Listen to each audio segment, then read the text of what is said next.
the Bliss Business Podcast, the show about empathy, connection, and consciousness in business. Today's episode is brought to you by Zero Company, your paid search, social media, and programmatic ad experts. Welcome back to the show. We're continuing our series on team dynamics. I'm Stephen Zakach here with Tullio Siragusa. Hi, everybody. So in the past episodes, we've gone over negative and positive personas in team dynamics. We've covered a playbook for peak team performance. Now there's another member of the team that people are going to have to wrap their heads around, and that's AI. Just this week, as we record this, Google showed off an upcoming feature called AI Teammates, agents that can answer questions on your emails, your meetings, and other data within that Google workspace, right? And just, Microsoft's going to have the equivalent at some point as well. They're already got that integrated. So OpenAI also showed off something which we're going to get our reaction to in a second. So when we talk about these team dynamics, we want to be on the leading edge and talk about AI as a teammate. So I don't know how many of you are knee-deep in AI development like I am, but I'm telling you, it's coming. It sounds like a joke with having AI as a teammate, but the latest tech that's dropped this week, AI is just becoming more and more lifelike and more engaging, more humanish. We still aren't, quite there yet, but it's becoming more and more trained on us. So to be more like us.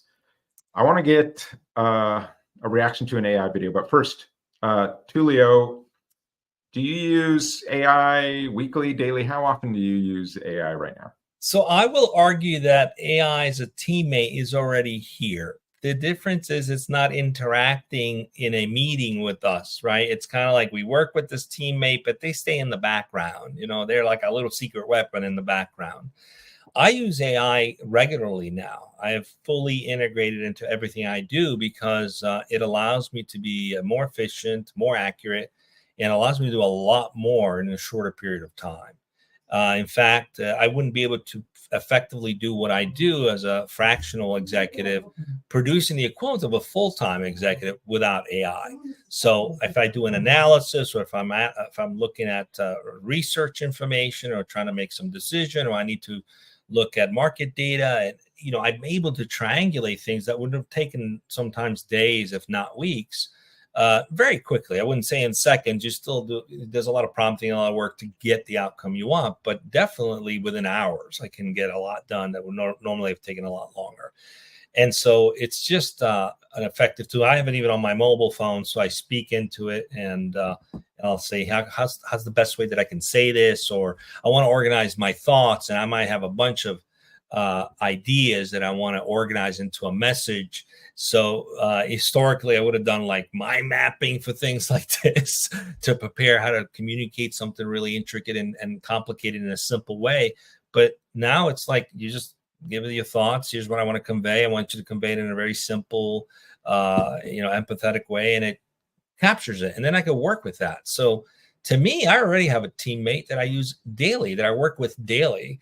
I wish it was more interactive, in fact, because I've kind of embraced partnering with AI as a way to be more effective at what I do day in and day out.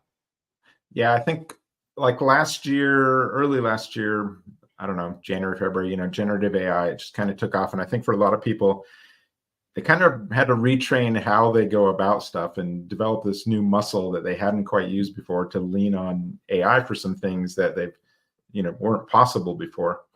So this is a big transition. And I don't know, everyone's heard about AI, this and that, and they're probably getting sick of it, but I'm just telling you, just wait. So remember when we were going from like a flip phone to the smartphone? That was a pretty big transition. That changed behaviors, in your life in so many different ways. Generative AI is kind of like that transition, but I think actually it'll probably end up being similar to that transition from the pre-internet to the internet, for those of us old enough to remember that. Just this massive change in everything. And people probably aren't aware that's what's coming. As we mentioned, OpenAI showed off AI interfacing in a video conference that I want to roll this clip. So we're going to play as just a silly meeting of what's better, cats or dogs, but pay attention to how AI is involved in a real-time conversation in a meeting, and then think about, where will we be 1 year from now, 2 years from now, 5 years from now? Let's roll that. I think cats are better because they're more affordable, they're more quiet, they're more independent, and they live longer. Interesting points. Sounds like we've got a classic dogs versus cats debate here. I can see the appeal of both. Dogs are super loyal and great companions, but cats have their own charm with their independence and low maintenance lifestyle. Who likes cats? It sounds like Ola is more of a cat person. And who How like about the rest dogs? of you? Lillian mentioned she likes dogs. Anyone else here team dog? I'm also a team dog. My name is Christine, and I think dogs are just incredible with kids. We've got a huge German Shepherd, and he's great with little toddlers. He lets them play all over them, and I think dogs are amazing. That's great to hear, Christine. Dogs, especially breeds like German Shepherds, can be so gentle and protective with kids. It must be quite the sight seeing your little ones play with such a big dog. Can you summarize this meeting for us? Sure. So, in today's meeting, Lillian and Christine express their love for dogs, highlighting their loyalty, companionship, and how great they are with kids. On the other hand, Ola prefers cats for their independence, quietness, and longevity. It was a fun little debate on the classic dogs versus cats topic. So that there's a lot of nuance going on in there too. Like, Wow. it's just like, okay, this is happening real time, right? So she even interrupted the AI at one point with a question, and it still got that answered. So it was like really fast processing of stuff going on here. And she talked about the German Shepherd, and then she just added a couple bits almost conversationally about German Shepherds and that kind of stuff. And then got into, the summary or whatever they asked of it. But that to me, it was like, okay, this is going to be out for public release in, just a few weeks. Where are we going to be? Very natural too, because she was able to make a comment about that. Must be quite a sight to see a big dog with a little toddler. I mean, that's the kind of human reaction that someone would make, right? Yeah, that nuance there got me a little bit. I'm like, oh, because it was just this extra little step of making some kind of observation and adding to the conversation that was like, wow, that's an interesting little nuance going on there. So what I'm thinking here, I mean, when I see this, is just imagine this person this AI as a person or a teammate in a way that's got your work meeting, you're all going on, and AI knows whatever its task is up to, or it's somehow involved in the conversation, or you want to ask a question about something. Hey, what was the data on, our sales last quarter compared to, year over year or whatever, and just having something, just give it to you right then and interact with it. There's just so much possibility here as a teammate. Huge. I mean, this is not, there's really no precedence before this. I mean, we could borrow from the impact the internet had on everything, but this is so dramatically different because it's very personal, right? So every industry is going to be disrupted from this. Even the educational system. I now have the ability with something like a bot that could easily be turned into a very friendly avatar that is not only listening and giving feedback, but it's adapting to what I'm saying. One of the examples they showed, Tullio, was there was like this, I think it was a tablet or a Mac, and it was this sort of teenager with some not simple math. It was some more complicated math. And if you're a parent, you've always been there. We're like, I don't know. But it was like, hey, they asked the AI, can you teach this? Don't give the answer, but teach it. And so it was asking questions about the math problem. And so there's this interaction back and forth, and sometimes he'd get part of it wrong, and then it would train. So it was this very interactive tutor right there. So for sure, like you said, education, it's just going to And change. talk about gamifying education. Imagine having the ability, if you're a young student, where the avatar could be like your favorite TikTok star or celebrity, and it's like an image, and that person's talking to you and showing you how to do an exercise, teaching you how to do an exercise at your pace. And you might say, I'm having a hard time with this. And then it's like it's adapting to your pace. So it personalizes the education. There's so many things that can be done with this. It could be people who love doing do-it-yourself type projects, right? Most of us will read something and we'll look at YouTube video to try to learn how to do something, whether it's like auto repair or even repairs around the house. And you can learn a lot from those YouTube videos. They're fantastic. But you're like pausing, rewinding, and you can't ask questions. It's only a one-way tutorial.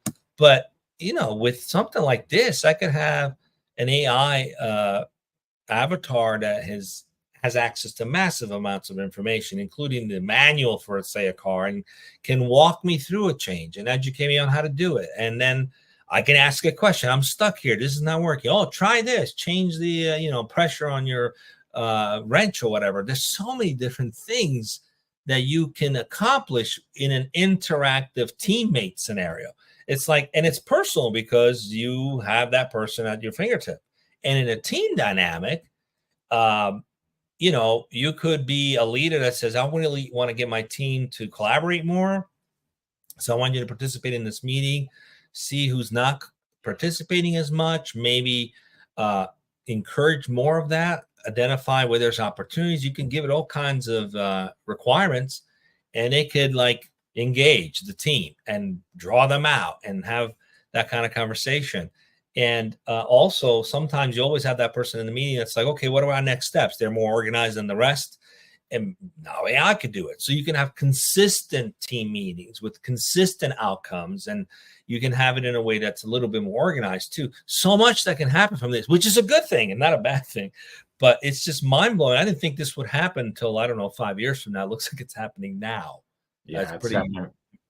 I mean, like right now, I will go with my phone in the house and occasionally, be like, take a picture of something and be like, so just the other day, I'm cleaning out something. I found like this audio visual equipment. I'm like, I have no idea what this is and would I even use it right now? I took a picture, type in Ask AI. I could have spoken to it, but it on the app told me exactly what it was, what it's for. And I'm like, oh yeah, that. And oh yeah, that's outdated. I don't need that anymore. So, into the e-waste recycling bin. But my sister, she's like, what is this thing that I found? And I'm put it in the AI and here's what it is. Here's how much it's valued. And she's all, can you give me an eBay description? I'm all, yep, here it is. I hadn't even thought of doing something like that. So many nuances. So yeah, and that's still this clunky-ish input output sort of process. Unlike, like you were saying, like imagine having that interactive tutor situation or something where it's, you're working on a project and it's watching you and it's giving you tips on how to do this or how to do that or the next step. Or like you said in education, like these avatars. This is a whole different thought, but like have Kermit the Frog teaching you interactively, your kindergartner, how to do this, that, and the other thing, and watching them learn and make mistakes and helping correct them. And how much more interesting would that be than perhaps a teacher who's got 30 kids and kind of can assign stuff but's not able to be right there with every single student on every little moment of their learning, where now you're just inviting a more interesting, fun way to interact and learn. And there's just so many opportunities here where it's just going to be in our lives and you won't even realize how. The truth of the matter, the only folks that should be concerned about it are not individuals, it's actually big companies. Because as an individual, this is an equalizer. The internet promised to democratize access to information, and it did. But this is next level. This democratizing. This equalizes your ability to get anything done. You're not limited by education. You're not limited by even your own skills, because you can have a teammate that can level you up, who has the expertise from some of the best talented folks in the world. You bring that to bear in your team environment. So if you've got a weak link on a project management, if you're a services company, now you've got a partner that can help that project manager level up. You've got a weak link in your accounting team, and you need to have someone who has a little more assistance to make sure that they're creating the right spreadsheets. Now they have a partner that can help them do that. So in essence, it creates opportunity for individuals who know how to use these tools to show up and be effective at their jobs without necessarily being experts from the beginning. So it's going to change dramatically the opportunities for people, but also companies who some will have difficulty embracing this idea that I'm bringing in maybe not the traditional pedigree, but I have mastered how to use AI as a partner to get things done. And that should have some kind of value, right? Some kind of a certification, just as good as an education piece. That's where things will change, how we think about people that have mastered using AI, because those who know how to prompt it correctly and do it right are more valuable than the guys who learned in the books every detail, because that's kind of as old as it was when you learned it. With AI, you always have the latest and greatest, especially if you're an accountant. What are the latest IRS codes? Instantly accessible to you through this AI bot that's helping you. Whereas you might have to read volumes of information every year. So I think it's a huge opportunity for individuals to embrace it, not necessarily companies. Companies, yes, they will embrace it. Some will have a hard time with it. But as individuals, if you embrace it yourself and then you bring it to your team dynamics, it's gonna be a game changer, I think. So this is interesting. So where I think it probably starts and is introduced in a lot of businesses, freeing up a lot of that repetitive work. For sure. I mean, that's probably where they're going to start with. So if you're in that kind of job position, you should be a little concerned, especially depending on how your company is run, because it's pretty rare to have these higher consciousness loving businesses out there that are going to, try and reconfigure your job role. A lot of them are just like, nope, we're replacing you, done. So if you're in that sort of repetitive type of job there, where you're, just doing the same kind of stuff over and over again, and that AI can just kind of observe and learn, there's going to be a lot of people there. But I think that's where most people think, okay, that kind of stuff, it's going to replace. But here's the thing, AI is now replacing human judgment. It's replacing human judgment and things, and that's huge. So nearly 40% of the U.S. jobs are in some sort of category where there's this human judgment involved. And people are going to say, yeah, there's always going to be human for this and that. No, there won't be. I know in the military, it was like, well, there's always going to be a human in the kill chain. And then they were like, well, no, the other guys now have something. So now we're going to have to be faster with it. So it's going to get, it's going to get messy at times. It's going to get real messy. But that's why people have to embrace it as a tool instead of seeing it as a threat. Learn how to use it to make you the fastest, most efficient person at doing the job that you currently do. And as you do it, you might learn a few new things. It's like, I think we ought to do this differently. Or you start to develop new skills that are transferable.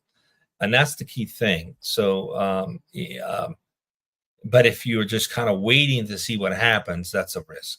Especially, like you said, if you're doing repetitive jobs, that's going to be automated with AI.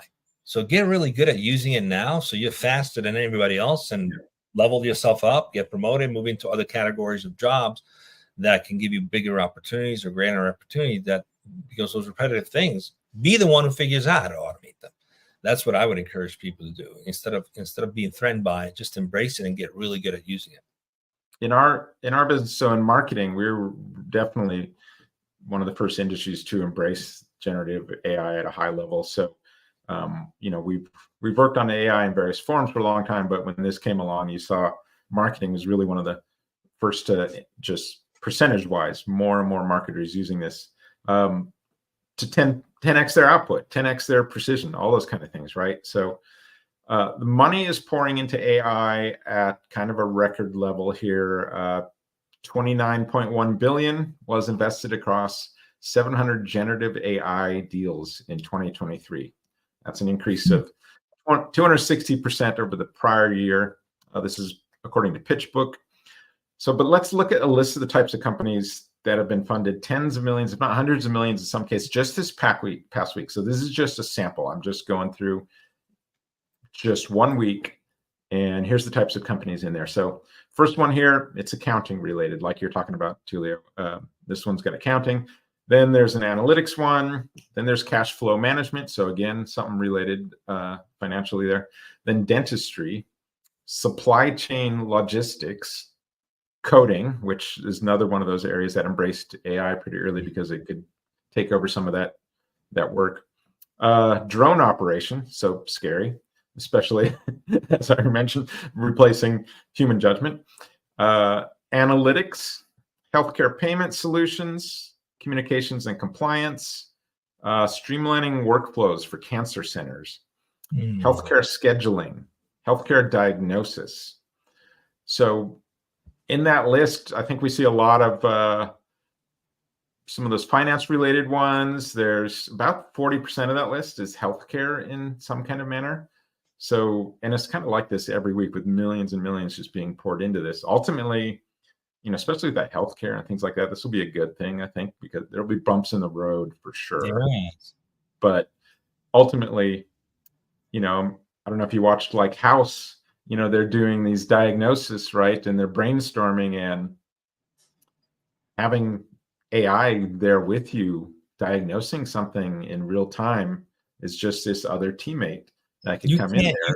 You can't humanly do the level of permutation that an AI system can do for you. I mean, thousands of different, you just can't humanly do it. You need thousands of analysts or researchers. So it's just, I'm actually the most excited about how healthcare can use it to really fail faster, right? To find the right solution. So, so imagine that, like that voice that we just heard, and interacting with like doctors in real time on some surgery, like something's going sideways. That's going to be an interesting teammate to have processing in your head, as well as what, your natural processing of what's wrong, what just changed, and you're going through your checklist. Yeah. This is going through it super fast as well. Can you imagine being in an operating room as a surgeon and the thing is listening and participating, and you're just talking what's going on and watching, and you're saying, and you're about to do a procedure, and the thing jumps in and said, well, there are 2 procedures that were done here, and this is what they did, and they had a more successful outcome. And suddenly you've studied this, but you don't remember everything in that moment. You're like, oh yeah, that's probably a better way to do it. And it could literally save a patient's life, make their outcome significantly better, because you're only as good as what you remember in that moment in these critical types of jobs. When you have something that's like accessing massive amounts of data and can give you real-time input, it's a game changer in a good way. I think AI can be used for a lot of good, and especially if it's ethically been programmed to put the human values first above everything else. I think most companies that will adopt that with those kind of ethics will do extraordinarily well, including individuals. So yeah, like you mentioned, like that brainstorming. So House, on that TV show, they had these brainstorming sessions of what could be going wrong. What is it now? Okay, we failed at this. We failed at this other thing. Maybe it's one of these 5 things, and they're doing these just permutations over the course. And this is a very dysfunctional team too. So talk about some of our negative personas we've talked about already. This is a very dysfunctional team trying to get through this process. Egos. And come up with his answers. So now you've got this teammate in there that won't be dysfunctional, will probably be challenging someone who maybe other people wouldn't have challenged at times, right? Because there's a lot of ego, like you said, involved, and someone who's also just, this is the boss. We're not going to challenge him. I think he might be making a mistake here, but AI probably just won't care, right? At some point, it's like, no, this is what about this, and they'll have to process that. That's actually probably one of the best ways to give the teammates a voice of reason, where you have potentially the stubborn or even the borderline megalomaniac boss who just won't listen, wants you to agree with them. And, I'd be interested to see how they will react when an AI would say, that's probably not the best way to go about this, and here's why, and gives you all the data points as to why. I'd be curious to see how they would react to that. Those individuals who are so stubborn, like, just shut it up, you don't know what you're talking about, right? I mean, and then somehow when you override that recommendation, it gets recorded, so it goes to the board, and then it can become aware of what you're doing. Because right now they have no way of knowing it, and usually you have closed doors to the board for the rest of the organization. So it could also be a great governance tool to for public boards to make sure that the leadership team's not going off the rails. Yeah, I mean, there's so many different ways and nuances in there. And you talked about this. When you think about it, it is humbling. It can be humbling in a way, right? And good leadership, you are going to be humble. You're not going to be arrogant, and you're going to be humble at whatever task you're doing. You're going to be open to ideas. And if you're arrogant, if you're up in yourself and suddenly it's giving you some feedback that, maybe someone else had the idea too, it'll humble you, and that could be a painful process. And I can't even imagine the dynamics here, like you said, of now, how does the conversation start to change in those brainstorming sessions or those meetings when you've got AI in the mix, with bringing in some expertise. So we all aren't surgeons doing all this stuff, but maybe even like marketers, for instance, we're working on our tool, AI CMO. You can go see it at aicmo.io. So this is the Artificial Intelligence Chief Marketing Officer. You can get on the wait list there. But what part of that tool is doing is just this very sophisticated brainstorming work in there on a marketing campaign. So a lot of times you're looking for creative ideas. And so what it's doing is learn from really good, creative, emotionally connecting ideas. You give it some input and it comes out with some bunch of different ideas related to that. And then what it'll also do is leverage expert tactics to help you come up and execute with that creative or that campaign you want to build. So it's bringing in this brainstorming that's very creative. It's bringing in all these different levels of expertise in there. And so now you've gone from, instead of trying to get to A to Z in like a week, you can get to maybe like A to X. It can get you pretty far down the line within just minutes. And that's just huge for anyone as far as having that on your team, right? As far as this being your teammate. With an empathetic bend to it, that's the key thing. I mean, you'd have to, as you know, I've been an advisor to the design thinking program at the University of California, which is all about infusing empathy and everything. But and we've done a lot of different iterations and prototypes and things like that. It's a lot of effort to come to how to really connect with people in a way that's not just about fulfilling the need for a transaction. It's about fulfilling the need for an experience, for something that's memorable. It's a lot of work, a lot of effort, multiple steps to get to that, long cycle. And when in the past few shows, we were using AI CMO to come up with some ideas for, that antique shop or the pre-owned or reused shop. I was blown away by some of this. I mean, in minutes, it came up with stuff that would have taken probably weeks and a lot of people to creatively come up with. So that's the beautiful thing about AI CMO. It's not just going to help you come up with campaigns faster and more efficiently, but it's this bent of making it human and empathetic, which lands better emotionally on people, because that's what we all want, is great experiences, not just a product. that's a game changer, in my opinion. That's something that's unique in how sort of crack the code on how to effectively do that. Because ultimately that's within an AI world, people are afraid that we're going to lose the feeling of being human. And it could happen. It could, if you don't put focus on infusing the human elements of it, because it could all just be very logical and it will feel very clinical. Well, this is the logical thing to do, like a robot, right? But there's more to it. That's like that chat that said, oh, it must be so cute to have a big dog and a little baby. Like, it made a human-like comment instead of like, well, looks like 5 people said dogs are better and 3 people said cats are better. Well, dogs win. Okay, logically you can get to that, but to make a human-like comment about how cute that might look, that's different. Now the people that are participating don't feel like they got some bot who's wasting their time. They feel like they've got another human being with an opinion participating, who also speaks softly and eloquently. There's so many elements to it. So I feel as though with the AI CMO, we've kind of infused like the soft, eloquent, but really effective, masterful, like creative genius, all built into one. Yeah. So if you're interested, go to aicmo.io, check it out. Tullio, something you said there sparked this idea in my head, is that AI is this reflection of us as humans. It's where it's getting all this information from, how it's reacting, and us as humans are very complicated, right? So anything bad you can think of, AI may be a reflection of that. Anything good you can think of, AI may be a reflection of that at some point. People will use it in those ways.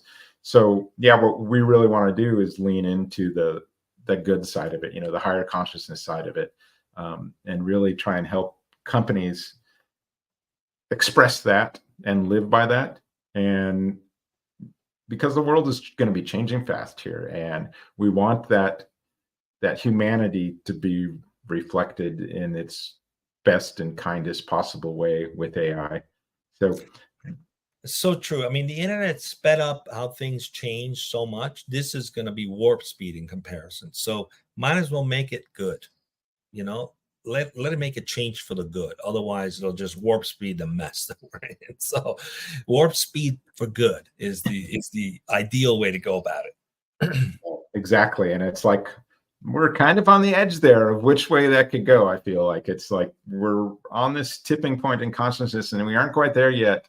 To this next level. So it's a little sketchy on how it'll play out. But so let's talk about a little bit about some of these other tools that we're currently maybe using or that other people might be familiar with AI as kind of a teammate. And so one of them I think is that meeting facilitation, right? And in our meetings, I see Tullio's note taker pop in there and said, Tullio, tell me how you use like some AI for meeting prep and so I don't have any attachment to Read AI, but it's just one I use. But I use Read AI, and it literally takes notes about the meeting and gives feedback on the engagement level of the team, who participated, what was said. It looks for some threads and then makes a recommendation. This looks like the items that need follow up. And then it's integrated into Slack. So then I get an update about things that need to be done and I can check them off, right? And each individual gets this. And then you get meeting notes before the next meeting. It's like if you have a recurring meeting, you get a reminder of what you talked about the last meeting and the action items and the things that were pending. So if you got a million things going on, sometimes you got to look at your notes. You can literally just get it right on the spot. It anticipates what you might need. And you're like, oh yeah, that looks like something we didn't get to do. So let's talk about that. So it technically is operating as a teammate.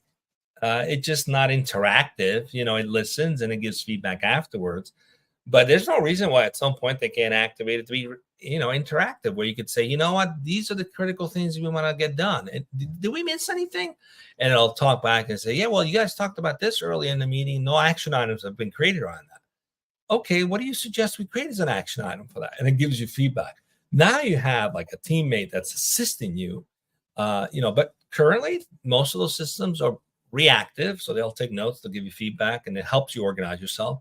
But I look forward to them being proactive, where I can engage with them and we can have them be part of the conversation so that they get even better at recommending the follow-up steps and reminding you of the follow-up steps and maybe even coordinating those activities that multiple people need to get done. It's just going to make things faster and easier without having to remember everything or write everything down or come up with plans for everything down. AI will facilitate that. You'll still need software and tools to manage all this stuff, but the AI will integrate into them so it facilitates making it easier. I'm looking forward to that for sure. So there was a study that reviewed this very large company, and it found that it was spending hundreds of thousands of hours on meeting prep, like annually. And each week to the build up to these executive committee meetings, they realized they had 150 pre-meeting meetings for this. So think about just all that work on the meeting prep and that kind of stuff and how AI can kind of slip in here and help with this process to, instead of spending, I mean, that's hundreds of thousands of man hours. Now you're suddenly getting more and more productive because you've got this teammate that's in the mix there. Absolutely. That is the element that I hated the most in a startup environment. How many pitch decks and preparation meetings you have to do for investors and this and the board. I mean, you just spend most of your time preparing to present something. It's like, I want to spend my time building the business, not preparing to present about it. And AI is going to make that so much easier. Like it'll prepare it for you. If especially imagine you have one that participates in all your meetings, is attached to all your emails, all your communication, it tracks all that, and it just becomes a voice of reason. It's like, okay, I got a meeting coming up with the board.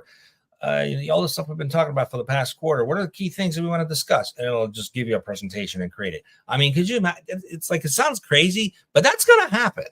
And then you look at it and you can fine tune it and tweak it and such, but it'll save you literally a week of time that an entire team is hustling around to go do a good job to present to the board when they should be focusing their energy on building the company. I'm not surprised how much time is wasted in these meetings. AI is going to eliminate that, and that's a good thing. I can't wait for that to happen because it's not the fun part of the business doing all this prep.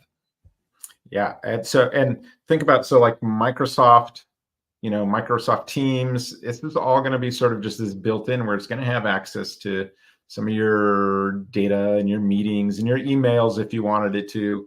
And it's going to have, and same with Google Workspace, right? These big sort of walled gardens of their own ecosystems in there. They're going to make these really good assistants, and they're going to be able to do stuff like, yeah, I need a PowerPoint on this, or I need slides for this upcoming board meeting. Can you go through the last 5 emails with this and the 2 meetings that we did and compile? I mean, at least, like I said, get you from maybe not A to Z, but like A to X or A to Y. Even like half would be, even 50% of it is better than nothing. Yeah. Yeah. And just get you that far along. It just keeps that momentum going. So it's going to be this huge tool, but it's also, like you said, when you get to that interactive stage, it's actually just going to be like a teammate in there. People have lost their jobs not being prepared for a board meeting. It has happened. Key executives who just didn't show up prepared. Why? Because they were busy actually running the business and didn't have enough time prepping for that board meeting.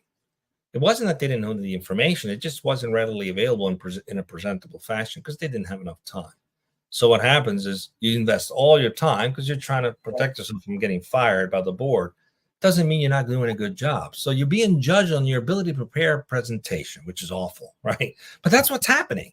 So to have this where it can facilitate that, it's not only going to benefit the business because now you're focusing your energy on things that actually produce results instead of just stroking the ego of the board with a great presentation, but you still can do both.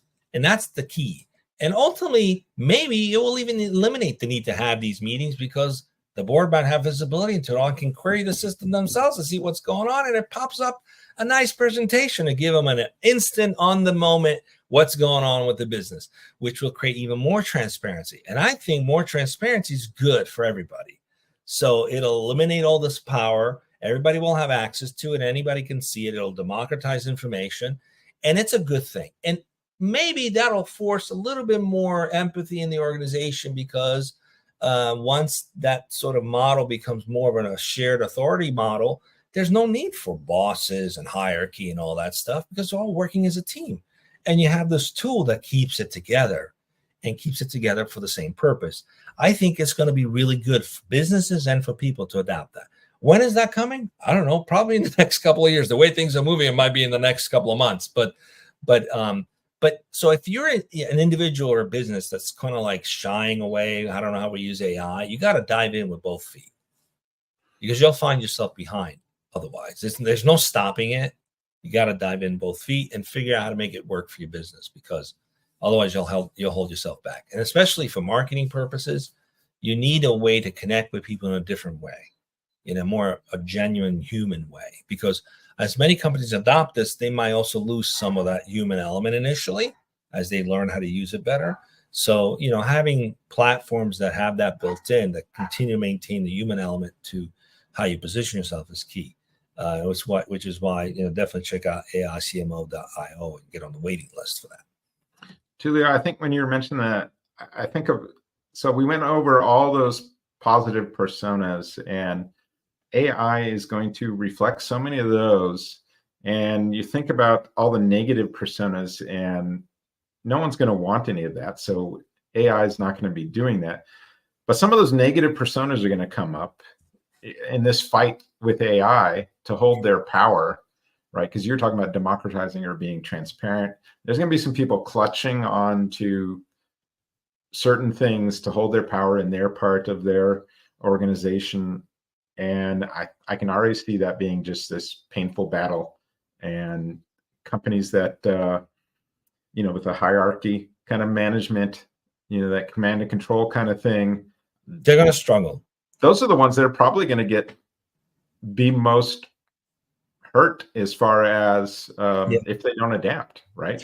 The thing, though, the difference this time is their competitors who adopt AI will leapfrog them so quickly that their boards will be like, what the heck are they doing different? And it'll be very apparent that they've adopted AI, right? And these guys are like, oh, hey, AI, I don't want, it's not good, right? So eventually some of that kind of happens without being exposed to that's happening. That's going to get exposed. So it's a good thing, right? It's going to be terrible for those individuals who thrive in that command and control structure, because they're going to have a really hard time. It's going to be a wake-up call for them, because their competitors are going to leapfrog them, and their cultures are going to be different, because that's the only way it's going to work. You have to adapt a more collaborative culture for this to work, and it's going to change businesses for the good. So for everybody involved, it's going to be good for them. But we'll see how it plays out for some of these companies, and whether they will adapt or die. Some of them will die, unfortunately, and it won't be because of the AI. It'll be because their stubbornness for not wanting to adopt AI. There's a difference. AI will kill those businesses because they're not using it, not because they're using it. So we talked about, thinking about this as the shift from pre-internet to internet. So you could think of those companies like Blockbuster shift to Netflix. So it's just like, if you're not rolling with the technological advances, someone else will, and they'll drink your milkshake in the process, and who knows where you'll be left. So I think for most like progressive leaders right now, I think a lot of them are concerned with AI. Like, okay, how is this going to impact my industry? How could this impact my business? Where are our weak spots with this? And if you're not doing that right now, that's kind of a dangerous position to be in, is if you're not, evaluating everything you're doing and looking at where the technology is going. If you're just, hey, it's not going to change that fast. We're just showed like this video where it's like this almost human type thing. And this is like the early stages of this. This is so early. This is like 1 year from now, 2 years from now, 5 years, 10 years. That time is going to be here in a flash.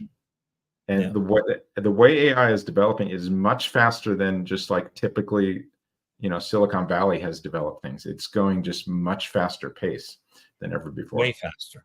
So if you're watching this and you're on the fence, here's what I would encourage you. A/B test it. Get a few teams that do things the traditional way, and get a few other teams that are completely adopting generative AI in the day-to-day work. And just do it for a quarter. And then see the performance of each team and who's outperforming the other. And I guarantee you the folks using generative AI will significantly outperform the other team in effectiveness and speed and even innovation, because they'll have more time to do innovation. And then you'll realize, oh, okay, prove it to yourself. It's just inevitable that once you do that test, you'll see just how more effective the teams will be using AI. So I think where most people might be impacted by the AI right now is there's a lot of like existing tools. So like, you're using Salesforce or you're using some project management tool. And a lot of these tools are sort of adding some sort of AI part to it, to those tools. But I think we're still just a couple iterations away, because these are sort of simple tools, but they're going to start doing more and more complex things where they can, instead of just doing 1+1 type of things, they're going to be able to do 1, 2, 3, 4, 5, 6, 7, 8, 9, 10, and it's just going to keep evolving that way to where they get more and more sophisticated. So if you're thinking about like anything you're doing right now with your project tools, that kind of stuff, anything you're doing with we just saw with Hollywood, visual content creation, that kind of stuff is going through this. Anything with music creation starting to feel it too, with like these spoofs of AI stuff. A lot of this creative kind of work, that's one of the first areas where we're seeing this. But when we get into this more sophisticated stuff where it's like, hey, I want you to do some prototyping on something. I want you to take all this business intelligence stuff and not just give me data on it, but actually do some things based on that data and produce visual things, produce content, produce those ad copy stuff like we're doing. When you're getting into stages of this where you've now got layered upon layer, different levels of sophistication in here, people are going to feel that. I think they're going to feel that really quickly, and it's just going to pick up speed like that. Absolutely. So we're going to start rolling out some conversations with guests to give you more content and more perspectives. We've got some good ones ahead, including some related to the teamwork theme we've just talked about here in the past few episodes. So you might see some different shows coming up and some new co-hosts in the mix as well for these conversations. We're on a quest to help you build a more authentic, more loving business, and there are a lot of different ways to go about this. AI will just be one of the many tools at your disposal. So stay tuned as we dive in on the next Bliss Business Podcast.